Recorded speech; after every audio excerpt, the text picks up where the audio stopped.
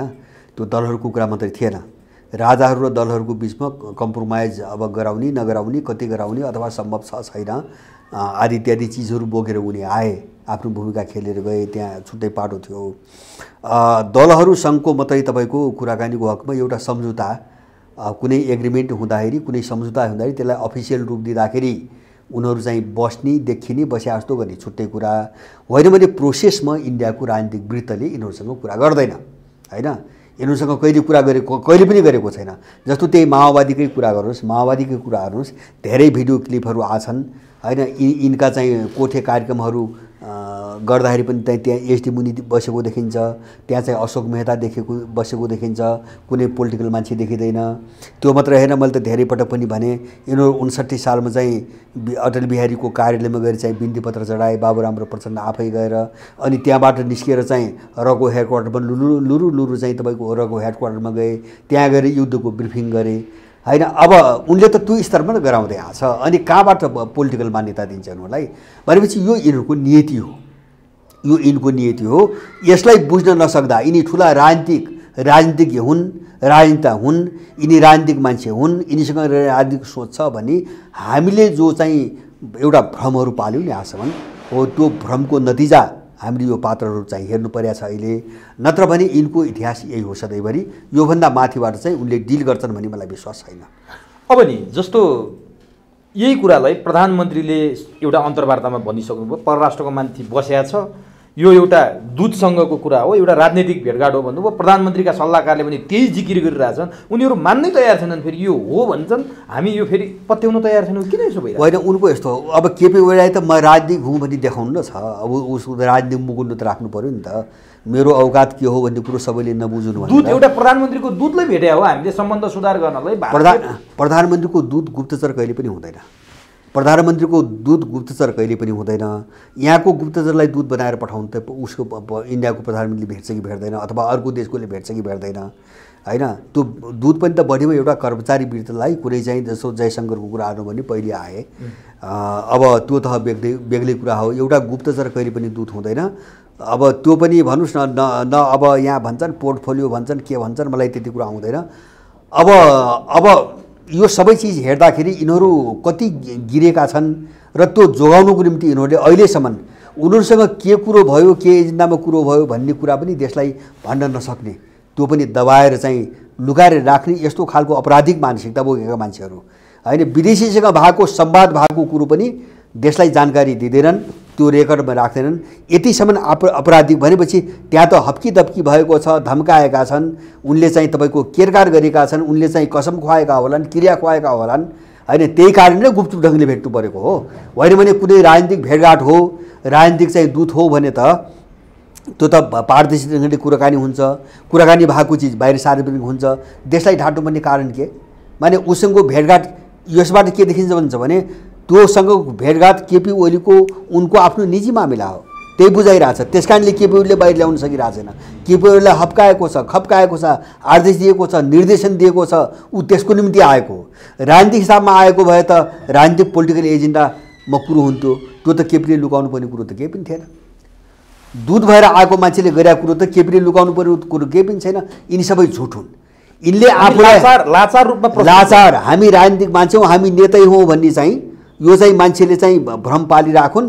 यो बुझ्यो भने हामी सिद्धिन्छौँ भनेर त्यो बचाउको निम्ति अपनाएको एउटा तरिका हो। यिनको हैसियत त्योभन्दा बढी होइन। त्यसो हो भने श्रृङ्खलाबद्ध भयो। जस्तै अब नरवणेको भ्रमण भयो। नरवणेको भ्रमण एउटा गार्ड अफ रनरको लागि जुन परम्पराको हाम्रो नेपाली सेनापतिले भारतमा र भारतको सेनापतिले नेपालमा लिने एउटा प्रचलन थियो, त्यसको निरन्तरता मात्रै थियो कि त्योभित्र अर्को कुनै रहस्यपूर्ण होइन? मैले त पहिले भनेको छु, अहिले त्यो निरन्तरता होइन। जस्तो कसो निरन्तरता पनि यस्तो हुन्छ, निरन्तरता पनि त्यो समय छनौट हेर्नुपर्छ। कस्तो बेला बोलाए, होइन, कस्तो बेलामा नरभाएन, महत्त्वको कुरा त्यो हो, होइन। जुन बेला उसले चाहिँ चिनको 108मा नक्सा पारित गरिरहेछ भनेको छ, जुन बेला चाहिँ तपाईँको उनीहरूको सत्ता नेपालप्रति सबैभन्दा बढी आक्रामक छ, होइन, त्यो बेला नरभाइनलाई बोलाउने भनेको त्यो चाहिँ असामान्य स्थिति हो। त्यो स्वाभाविक छैन, होइन। जस्तो अलिकति चाहिँ 2 वर्षपछि गर्न सक्थे, अथवा सम्बन्ध अलिकति चाहिँ तपाईँको छलफल अगाडि बढेर गर्न सक्थे, होइन। टाइम किन छाने त? मैले पहिलेदेखि भनेको छु, त्यो पनि एउटा योजनामा के हो भन्छ भने मैले जस्तो भने नि, जस्तो केपीसँग र पठाए, होइन, जस्तो इन्डो पश्चिमा संयुक्त रणनीतिबाट र पठाए, सम्बन्ध सुधार कस्तो देखाउन। अब नरभानेको पनि सेम त्यही हो। मैले पहिले नै भनिसकेको छु। यो के हो भन्छ भने जस्तो नेपालसँग अलिकति सम्बन्ध नर्मल जस्तो देखाउनुको निम्ति अमेरिकनहरूले मुभ गरे, होइन। अमेरिकनहरूले मुभ गरे। जस्तो यहाँको सेनासँग अलिकति सम्बन्ध सुधारे जस्तो देखाउनु पर्यो, होइन। अब जस्तो चाहिँ उनका भित्र के मिसन छन्, के एजेन्डा छन्, त्यसलाई अगाडि बढाउनु पर्यो। कमसेकम जो मुखबन्द भएको छ नि छलफलको पनि, त्यो त तोड्नु पर्यो, ब्रेक गर्नु पर्यो। त्यसको निम्ति यो चाहिँ संयुक्त मिसनबाट आएको छ। मैले भने नि, न नरभानेको चाहिँ भ्रमण इन्डियन पहल वा यिनको पहल हो, न चाहिँ तपाईँको रको चिफको यहाँ यिनीहरू दुईवटा शक्तिको हो, न चाहिँ तपाईँको चाहिँ अब जो सुरु हुँदैछ नि, यो एउटा ग्लोबल रणनीतिको एउटा पार्ट हो। यसबाट चाहिँ पश्चिमाहरू अलग छैनन्। सचिवको भ्रमण पनि त्यसैमा केन्द्रित हो। त्यसैमा केन्द्रित हो। खाली मात्रै के हो भन्छ भने मैले पहिले पनि भने, अब यो बिग्रिएको स्थितिलाई जस्तो नेपालभित्र बदनाम छ नि त इन्डिया, त नेपाली जन्म त बदनाम छ अमेरिकन इन्डियनहरू। अब यो अवस्थालाई अलिकति कसरी चाहिँ सुधारेर आफ्नो चाहिँ तपाईँको स्थितिलाई अलिकति हिजेको अवस्थामा ल्याउने भन्ने कोसिस उनीहरूले त गर्ने भए, अहिले यो सबै वातावरणको फाइदा उठाएर। त्योभन्दा बाहेक यिनको चाहिँ अर्को चाहिँ तपाईँको यो ग्लोबल रणनीतिकै एउटा पार्ट हो र त्यो पार्ट के हो भन्छ भने नेपाललाई अहिले इन्डो पेसिफिक रणनीतिभित्र कसरी हाल्ने जस्तो क्वाड बनेको छ। इन्डियाले त एकदम सक्रियतापूर्वक अहिले चाहिँ संयुक्त चाहिँ सैन्य अभ्यास पनि सुरु गरिसक्यो। जस्तै अस्ति चाहिँ के उहाँ भयो नि त के अरे मालाबारमा, इन्डियाको मालाबारमा भयो। अब नेपाललाई यो ग्लोबल लडाइँमा चाहिँ एउटा किताबमा कसरी सामेल गर्ने यो संयुक्त चाहिँ पहल उनीहरूबाट भइरहेछ र यो समग्र रणनीतिमा अहिले चीन विरुद्ध उनको ग्लोबल रणनीतिमा चीन मात्र हैन त्यहाँ रसा पनि छ। यो ग्लोबल रणनीतिमा नेपाललाई आफ्नो क्याम्पमा कसरी खडा गर्ने, अब त्यो भूमिकामा चाहिँ अमेरिकनहरू मात्र हैन अब इन्डियनहरू पनि लागेका छन्। उनको एउटा साझा चाहिँ त्यो सहमतिबाट यो काम भइरहेको छ। इन्डियाको मात्रै हो भन्ने बुझ्नु चाहिँ गलत हुन्छ भन्ने चाहिँ मेरो आफ्नो विचार छ। हस्, समय दिनुभयो त्यसको लागि तपाईँलाई हार्दिक धन्यवाद। धन्यवाद।